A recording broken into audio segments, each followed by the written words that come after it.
सुप्रभात। मैं कैलाश बामरे आज के वीडियो में आपका हार्दिक स्वागत करता हूं।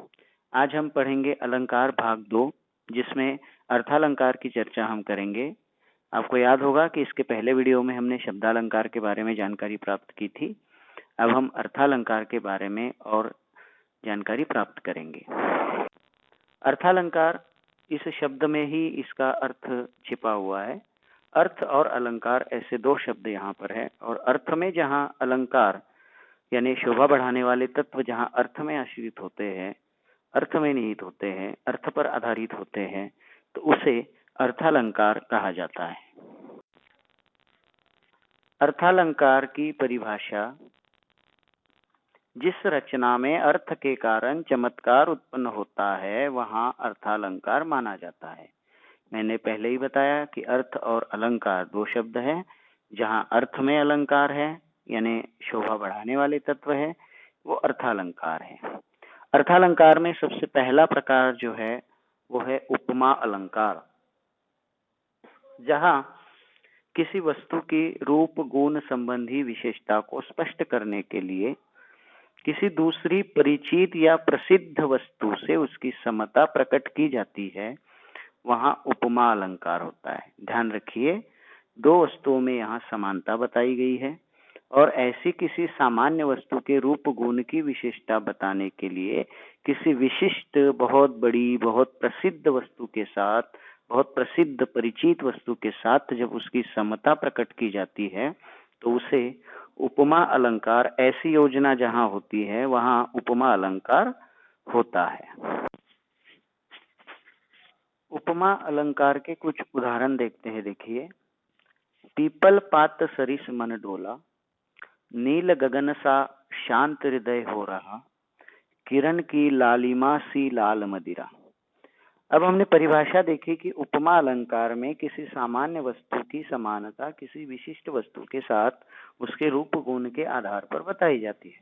अब इस उदाहरण में देखिए, पीपल पात यानी पीपल का पत्ता, सरिस यानी के समान, मन डोला अर्थात मन की समानता पीपल के पत्ते के साथ की गई है, और डोलने का गुणधर्म जो है उसके साथ समानता बताई गई है। जैसे पीपल का पत्ता लहराता है, वैसे मन भी लहराता है, डोलता है। दूसरे उदाहरण में देखिए, नील गगन सा शांत हृदय हो रहा। नील गगन यानी नीला आकाश, सा यानी समान, शांत हृदय हो रहा यानी हृदय की तुलना, हृदय की समानता जो है नीले गगन के साथ, जो शांत आकाश नजर आ रहा है उसके साथ की गई है। यानी शांत ये जो गुण है उसके साथ उसकी समानता बताई गई है। तीसरा है किरण की लालिमा सी लाल मदिरा। जैसे किरण में लालिमा होती है यानी मदिरा के साथ जो सामान्य वस्तु है, किरण जैसे विशिष्ट या विख्यात वस्तु की समानता लालिमा के संदर्भ में बताई गई है। अब उपमा जब हम बात करते हैं तो इसमें चार चीजें होती हैं। उपमा अलंकार के चार अंग होते हैं। पहला उपमेय, यानी जिस वस्तु की समानता बताई जाती है या जिस सामान्य वस्तु के साथ विशिष्ट वस्तु की समानता बताने का प्रयास किया जाता है, उस सामान्य वस्तु या उस सामान्य तत्व को उपमेय कहा जाता है। उपमान उसे कहा जाता है जिस विख्यात या विशिष्ट वस्तु के साथ किसी सामान्य वस्तु या तत्व की समानता बताई जाती है। अर्थात उपमान हमेशा विशिष्ट होता है, उच्च होता है, जिसके साथ समानता बताई जाती है वो उपमान होता है। तीसरा एक महत्वपूर्ण अंग होता है समान धर्म। उपमेय और उपमान दोनों में जो समान गुण पाया जाता है उसे समान धर्म कहा जाता है। और अंतिम अंग होता है वाचक शब्द। जिस शब्द से उपमेय और उपमान की समता की जाती है या समानता वाचक जो शब्द होता है उसे वाचक शब्द कहा जाता है। उपमा अलंकार का अन्य उदाहरण देखिए, सिंधु सा विस्तृत और अथाह एक निर्वासित का उत्साह। सिंधु यहाँ पर उपमान है, सा वाचक शब्द है, विस्तृत और अथाह समानता, साधारण जो है गुण रूप बताने वाला साधारण धर्म, और एक निर्वासित का उत्साह यानी उत्साह की समानता सागर के समान विस्तृत और अथाह बताई गई है। उत्साह के साथ उसकी समता बताई गई है। उत्साह की सिंधु से समता की गई है, अतः ये उपमा अलंकार है। उपमा के 4 अंग हमने पहले ही देखे, उपमेय, उपमान, साधारण धर्म और उपमा अलंकार के कुछ और उदाहरण देखिए। पीपल पात सरिस मन डोला, निर्मल तेरा निरअमृत के सम उत्तम है। यह देखिए अरविंद से शिशुरुंद कैसे सो रहे। यहाँ पर ध्यान रखिएगा कि वाचक शब्द जैसा, जैसे, सा, सी, से, सरिस, सम, समान ऐसे शब्दों का प्रयोग होता है और इन शब्दों के आधार पर आप आसानी से पहचान सकते हैं कि इसमें उपमा अलंकार, जैसे पीपर पात और मन, इसमें समानता बताने के लिए सरिस का प्रयोग हुआ है। निर्मल तेरा निर अमृत के सम उत्तम है। निर्मल यहाँ पर जो है गंगा नदी के लिए प्रयुक्त है और उसका नीर यानी जल जो है गंगा का अमृत के सम उत्तम है, अमृत के समान उसे बताया गया। यानी गंगा यहाँ उपमेय है, गंगा का जल जो है, गंगा जल यहाँ उपमेय है, अमृत उपमान है और सम वाचक शब्द और उत्तम जो है वो साधारण धर्म है, समान धर्म है। यह देखिए अरविंद से शिशुरुंद कैसे सो रहे। यहाँ पर अरविंद से जो है ये वाचक शब्द है और इसके द्वारा जो है इसमें समानता बताई गई है। आगे बढ़ते हैं।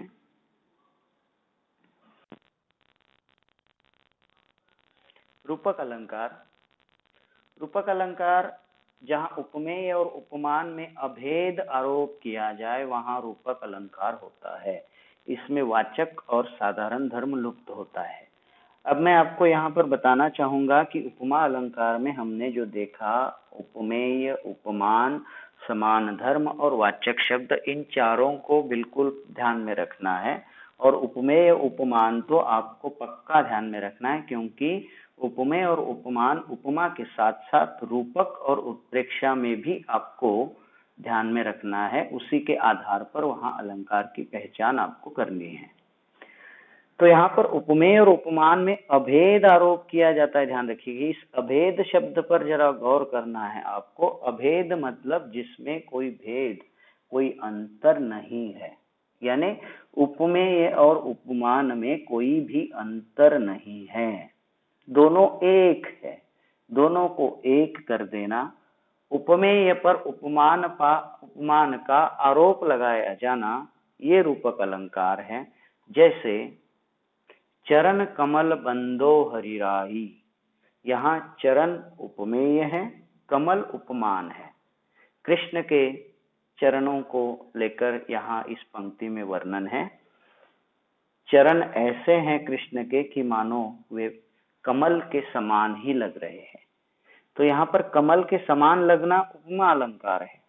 लेकिन रूपक अलंकार क्या कहता है कि चरण कमल है, यानी चरण ही कमल है, यानी चरण रूपी कमल, ऐसा प्रयोग वहां पर है और ये रूपक अलंकार है। अर्थात चरण और कमल, चरण उपमेय है, कमल उपमान है और उपमेय और उपमान में किसी भी प्रकार का कोई भी भेद, कोई अंतर नहीं है, दोनों एक ही है।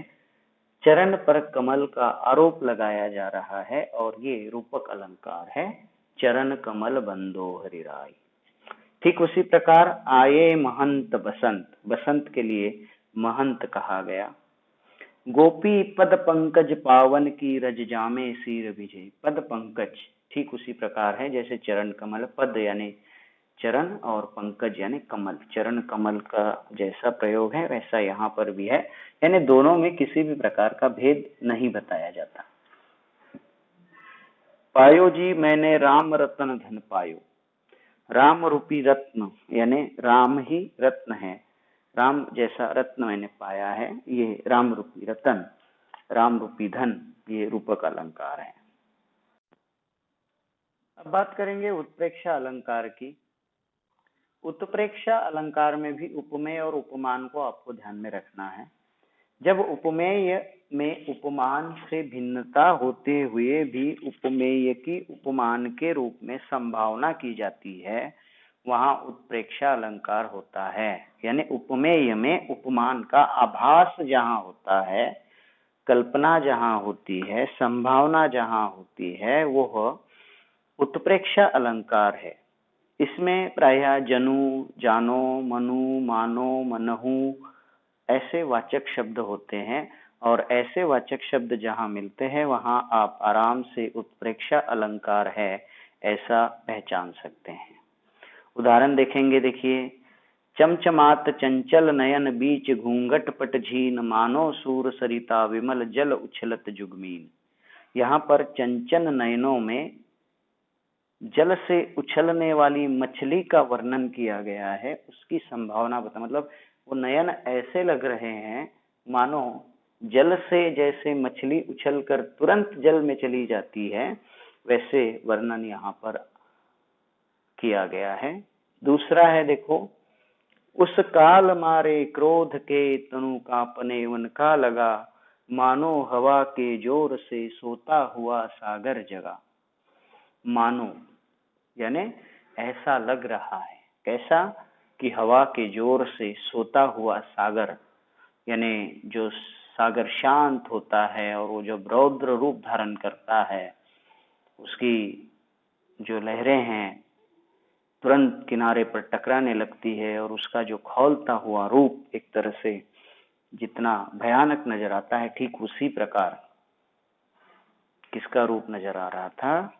अर्जुन का। यहाँ पर महाभारत का उस प्रसंग का वर्णन है जहाँ पर अभिमन्यु की मृत्यु के बाद जब चक्रव्यूह में अभिमन्यु फंस गया था, और जब इसका समाचार उसकी मृत्यु का अर्जुन के पास पहुंचा, तो ये वर्णन उसी का है कि अर्जुन इस प्रकार क्रोध कर रहा था। उस काल मारे क्रोध के तनु कांपने उनका लगा, क्रोध के मारे ऐसा कांपने लगा था अर्जुन कि मानो ऐसा लग रहा था कि हवा के जोर से कोई सोता हुआ सागर जाग उठा था।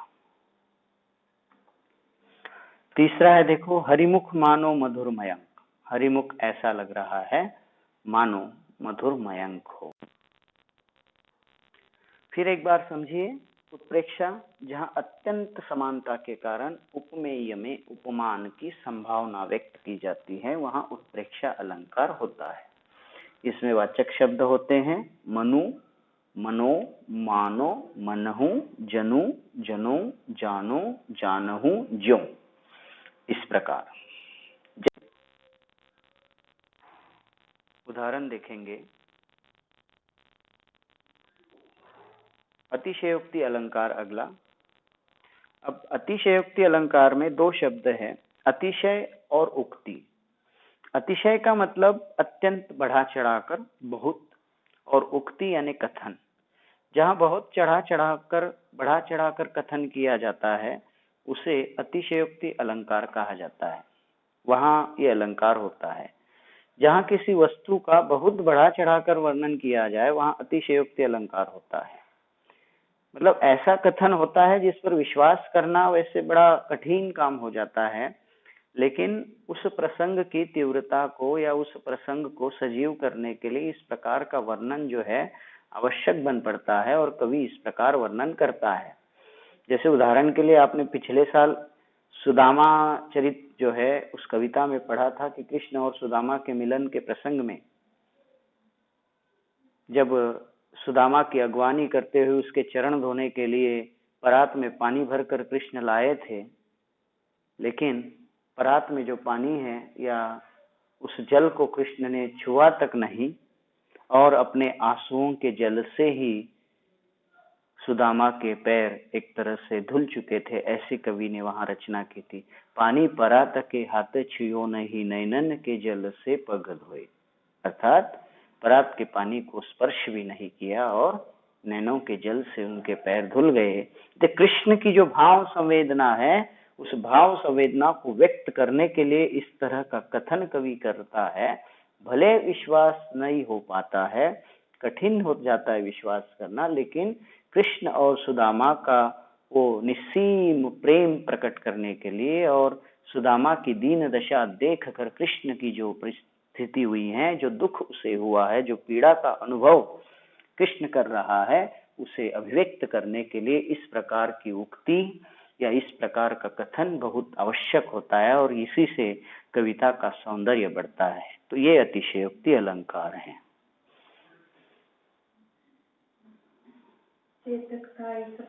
उदाहरण और एक देखिए, हनुमान की पूछ में लगन न पाई आग, लंका सगरी जली गई, गए निशाचर भाग। यानी हनुमान जब लंका में जाते हैं तो लंका की जो स्थिति है उस स्थिति का वर्णन यहाँ पर है। तो और एक उदाहरण, आगे नदियां पड़ी पार, घोड़ा कैसे उतरे पार, राणा ने सोचा था इस पार, तब तक चेतक था उस पार। अर्थात राणा ने सोचा था और चेतक उस पार था। यानी राणा की वीरता और उसकी बहादुरी का वर्णन करते हुए और उस चेतक के गुणों का वर्णन करते हुए इस प्रकार का कथन कवि करता है। ये अतिशयोक्ति है, विश्वास नहीं हो पाता, लेकिन काव्य की सुंदरता बढ़ाने में बड़े सहायक तत्व ये होता है और इस प्रकार का वर्णन जहाँ होता है वो अतिशयोक्ति अलंकार होता है। देख लो साकेत नगरी है यही, स्वर्ग से मिलने गगन में जा रही। साकेत जो अयोध्या नगरी है, उस अयोध्या नगरी की भव्यता, उसकी दिव्यता प्रकट करते हुए कवि वर्णन करता है कि ये स्वर्ग से मिलने के लिए गगन में जा रही है। तो ये भी अतिशय उक्ति है, अतिशयोक्ति अलंकार है।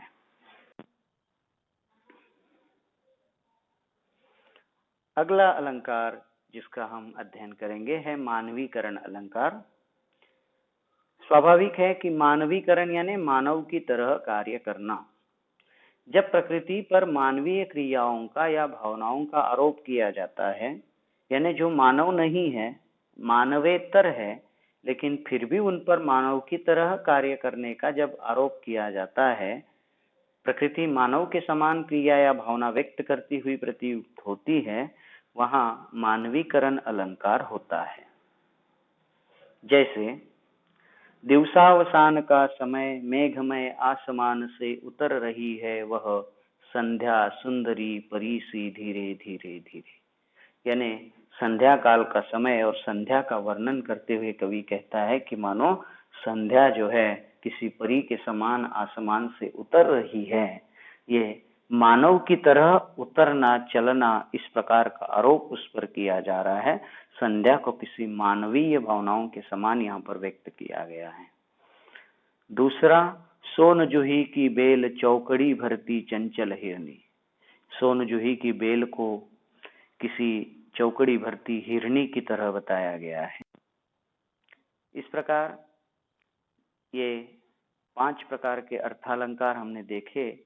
अब यहाँ पर थोड़ी सी चर्चा हम करेंगे कि यमक और श्लेष, उपमा और रूपक, इनमें क्या क्या अंतर है, क्योंकि ये जो 3 अलंकार है लगभग समान है, लगते हैं हमें, लेकिन वो है नहीं वैसे। लेकिन उपमेय और उपमान सभी में होने के कारण कई बार आप लोग गड़बड़ कर देते हैं, पहचानने में गलतियां हो जाती है। इसलिए फिर एक बार इनमें जो भेद है उसको हम समझते हैं।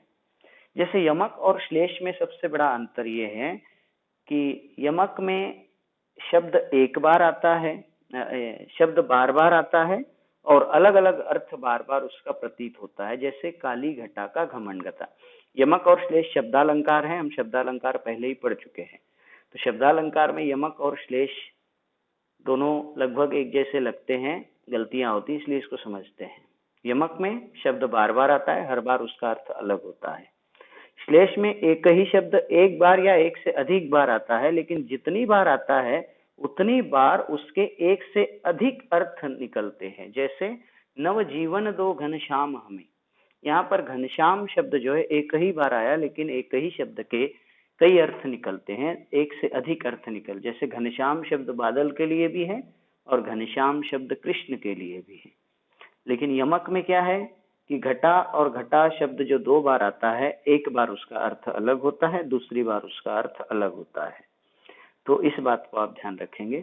दूसरा, अर्थालंकार में जाएंगे, उपमा और रूपक में अंतर नजर आता है।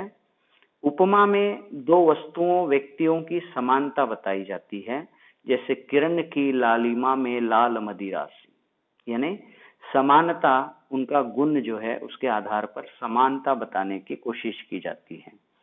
और रूपक में क्या होता है कि रूपक में समान नहीं बल्कि दोनों को एक कर दिया जाता है, यानी उपमेय और उपमान में किसी प्रकार का भेद है ही नहीं, उपमेय है ही उपमान है, दोनों एक ही एक तरह से है, उसका आरोप उस पर कर दिया जाता है। जैसे मैया मैं तो चंद्र खिलौना लई हो, अब चंद्र खिलौना यानी चंद्र रूपी खिलौना, यानी यहाँ पर खिलौना उपमेय है, चंद्र उपमान है, लेकिन दोनों को एक कर दिया है, चंद्र ही खिलौना है। तो इस तरह से यहाँ पर उपमा और रूपक में अंतर आपको समझना जरूरी है, यमक और श्लेष में अंतर समझना है। फिर एक बार मैं बता रहा हूँ कि उपमा में समानता बताई जाती है, रूपक में दोनों को एक कर दिया जाता है, और उत्प्रेक्षा में उपमेय में उपमान की संभावना या कल्पना की जाती है, ध्यान रखिएगा। अब ये कुछ पंक्तियां हैं, इन पंक्तियों में अलंकार कौन सा है आप बताएं। गोपी पद पावन की रज जामे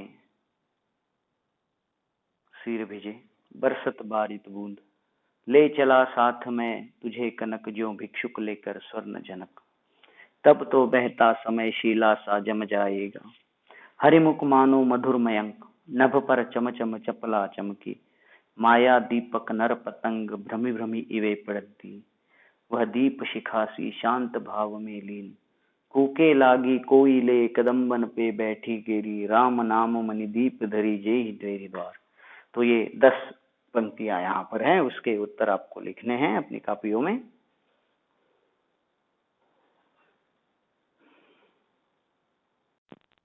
ठीक है, धन्यवाद। घर में रहे, सुरक्षित रहे।